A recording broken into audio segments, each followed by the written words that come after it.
Hi guys, welcome to the show. I'm Manny. I'm Aspen. And today we're here to talk about how the Dark Tower actually links to create a Stephen King's universe, a Kingsverse. Yeah. Currently right now, the Dark Tower is the #1 movie in the country, and it will be premiering pretty soon in September 8th. Yes. So that's going to come out pretty soon. Already creating a lot of buzz, and man, I just can't wait for this movie. Mm-hmm. So, but let's kick this off. After you got some theories for us, let's hear what you guys say. Yeah, I've got quite a bit. So I did see the Dark Tower recently, and I was actually pretty surprised. The movie It, that's coming out September 8th, and the Dark Tower are not made by the same production companies, which is why this seemed a little odd for there to be a connection. But after watching a trailer for the Dark Tower that came out July 27th, so maybe a couple weeks ago, about a week ago, it's actually called The Dark Tower: The Connected Kingdom. And which was odd because it's just called, the movie itself is just called The Dark Tower. There is no add-on or anything. But throughout the trailer itself, it's actually an animated sequence of all of Stephen King's movies, popular ones. So I'm just gonna go ahead and walk you through it. And if not, you can just go and find it and watch it yourself. So it starts off where we enter through the T in the word tower. So we have a title card, and Idris Elba is doing voiceover throughout the trailer. And we enter through the Overlook Hotel hallway, and where Danny's tricycle is in the middle. And it just says, "A world where the boy shines." And then we go through a room leading into the sewer from It, where on the wall is painted, "The turtle can't help us." I will revisit the turtle. It kind of connects to everything else. And Idris says, "Where everyone floats." Out of the sewer, we enter the aftermath of the prom scene in Carrie, while Idris continues where he says, "Where vengeance is drenched in blood." And then into Andy's jail cell from the Shawshank Redemption, Idris states, "Where lives are locked up." And from there, we are out on the highway where we see Christine with her signature license plate, CQB 241, and Idris continues, "Worlds that move on." And finally, throughout a door on the highway that leads into a field of roses up to the Dark Tower itself, Idris ends, "And worlds that have not, they all begin and end here, the Dark Tower." And the trailer ends. So with that kind of gave me a big clue on a possible Stephen King universe.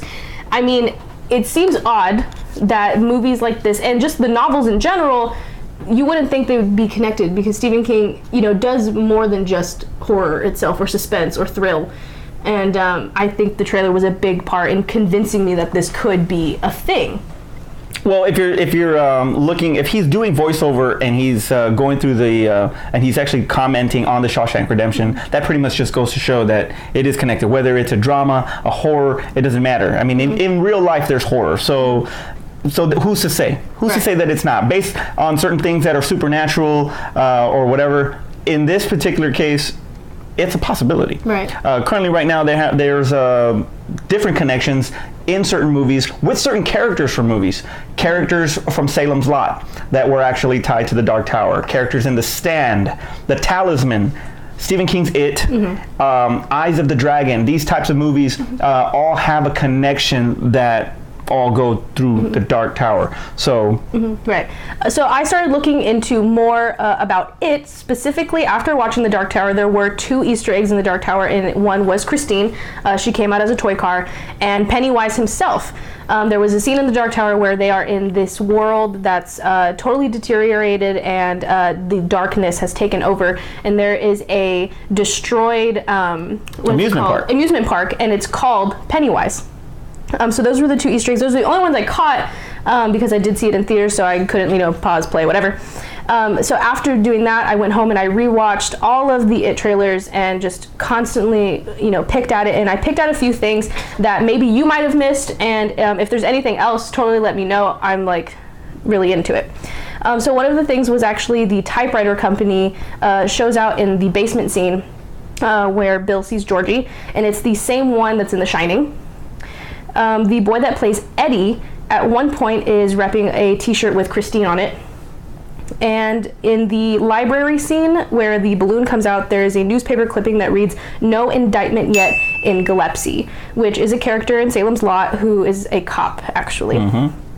And then, let's see, in both It novel and the 1990 film or miniseries, really, and The Dark Tower, they use the same term for good/God called the turtle, which I will revisit again because it kind of leads into like book spoiler. So throughout the trailer, throughout all the It trailers in general, there was a lot of symbolism to space, which if you haven't read the book and you really want to, I suggest probably stopping here because this is a book spoiler. So It is actually an alien, or more so a being of human manifestation, as it says in the book. There are many forms, or no, what is it called? There's many metaphors in the It trailers of space. There's a lot of globes. At one point, oh gosh, what's his name? He plays the chubby kid. 6 hours later. The Chubby Kid! What's his name? I can't remember his name. His name's Chubby I Kid! can't remember his character's name. But Chunk! At one point... No. His name's Turtle! At one point in the trailer where they are viewing these slides, he is wearing a t-shirt with a bunch of cosmos on it. So a lot of people are speculating that that is a representation of It and where he originates. So, I mean, I feel like that's pretty valid. That is some pretty valid stuff. Because when I first watched, I actually watched the 1990 miniseries first before I read the novel. And I was actually really upset finding out what It was, because I was confused. I didn't understand what was going on, and I didn't know if it was a spider or if it was an alien or if it was a monster. I didn't get it. Or spider, alien, monster? Yeah, or all three, really. An alien spider monster. An alien spider monster. So after reading the novel, I understand, and then this kind of just brings my concerns into, you know, this reboot or remake or, you know, whatever we're calling it, really, because I want to know what they're doing, like what's going on. What do you think? This is not the first time that this has actually come to light, actually. If you've ever seen the Cat's Eye trailer, Cujo is walking around. Oh. He's walking around in the neighborhood. He chases the cat. Almost gets hit by Christine. It's a cameo. It's something that just shows that they're all connected. Mm-hmm. That's all I have. I'm glad. I'm glad. Yes. All right, so couldn't this just be the director saying like, "Hey, we're just gonna give like a kind of playful wink." Right. Like yes, and that's definitely a consideration. Just kind of like throwing a nod to everything. The shirt, like the shirt, the typewriter, things like that. Yes, that's very true. But in hindsight, if you're really looking at it from a story standpoint, in all honesty, given the different worlds that the Dark Tower leads, who's to say that it doesn't go to Maine, to Derry, to Jerusalem's Lot, and Salem's Lot, where all of these different beings, monsters, you know, Salem's Lot, you have vampires, you have the undead, you have all these things.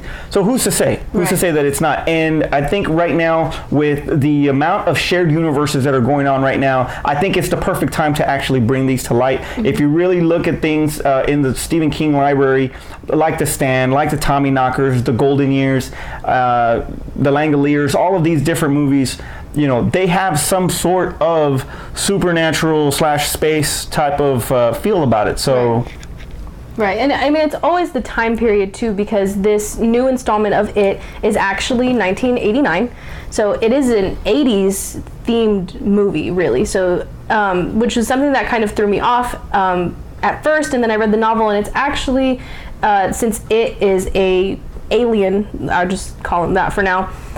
It's said that he hibernates and that every 27 years he comes back to terrorize Derry.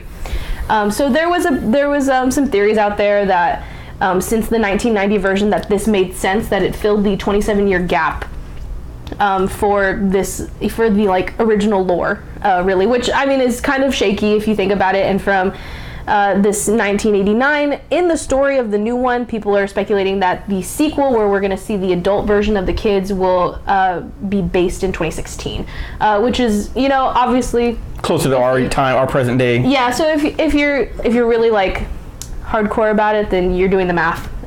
But I mean, time-wise, I'm not too big on that.